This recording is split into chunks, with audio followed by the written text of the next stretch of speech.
Samantala, magkahalo naman ang reaksyon ng mga pasahero sa ginawang panghuhuli ng MMDA at LTFRB sa mga kolorum na bus. May ilang nainis matapos maabala at meron din namang natuwa. Live mula sa Ultra sa Pasig, nagpapatrol si Maan Macapagal. Maan, ilan talaga ang bus na hinuli o nahuli at ano ang gagawin sa kanila? Kung susumahin yung mga nahuling kolorum na bus, AUV at taxi sa buong maghapon, aabot ito sa 32. 23 dito ay provincial buses at 4 ay city buses. Dito sa People Power Monument muling nagtayo o pumwesto ang MMDA at LTFRB kaninang hapon. Dala ang laptop, tinignan ng LTFRB sa kanilang database kung kolorum ang bus na dadaan sa harap nila.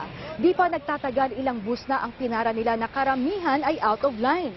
Sa tansya ng otoridad, 30% ng mga city at provincial buses sa EDSA ay kolorum. Nainis naman ang mga pasaherong napilitan na lang bumaba sa mga nahuling bus. Kasama ko yung mga anak ko. Muulan na. Sakay papunta sana. Cubao Terminal. Ginagawa nila. Malaistorbo talaga. They should have to schedule it. Hindi ganyan. No? Tama lang din sa Kimang Calor, minuhuli para iwas traffic din siguro. Marami yung provincial buses na mali yung ruta na nag-a-attempt pumasok ng Metro Manila para sa kapakanan nila na hindi sila sumasakay sa mga kolorum, walang insurance yon, walang kasiguraduhan yung pag na-aksidente. So para maayos din yung kanilang paglalakbay. May commuters sila nakukuha rito, may pasero sila nakukuha.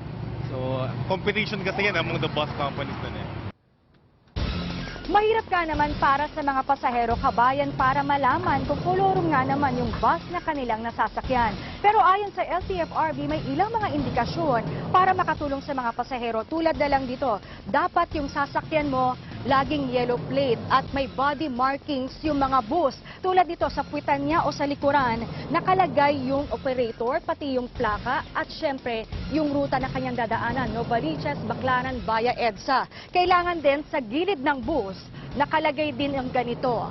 Mula sa operator, LTFRB case number at syempre yung ruta niya na Baclaran, Navotas, via EDSA, Ayala at ang pinakaimportante, sa harapan nitong bus, nandito rin yung ruta. Tulad ditong bus na to, Grotto Naiya via Ayala Buendia, hindi lang yung mga signage na nilalagay nila dito sa salamin ng bus. At isa pa, sabi ng LTFRB, dapat dito sa driver, sa salamin, ipapaskel yung certificate of confirmation mula sa LTFRB na nakikita ng mga pasahero na nakaupo dito. Yung certificate of confirmation na yun yung pruweba na legal yung prangkisa at in-inspection ito ng LTFRB. Yung mga bus na naririto ay mananatili ng 3 buwan at sobrang sikip na dito dahil nakadagdag pa sila sa mga bus na nandito sa impounding area ng MMDA. Ngayon, ang sabi ng MMDA, dahil napakasikip, ginamit na rin nila yung pumping station sa Libertad, sa Macapagal, sa Boulevard. Balik sa iyo, kabayan. So, after 3 months, anong mangyayari sa kanila, Maan? Kabayan, hindi kita marinig. After 3 months, ano ang mangyayari sa mga bus na hinuli? Ipoproseso ito, kabayan, at syempre kapag sila ay lumabag na naman, ang sabi naman dyan ng LTFRB, sila ay pagmumultahinan ng 6,000 pesos. At sa third offense, sila ay kumbaga kumpiskasyon na ng bus na nandito sa impounding area kapag lumabag pa sila sa 3 pagkakataon o 2 pagkakataon. Kabayan? Tagal naman. Maraming salamat, Maan Macapagal, live!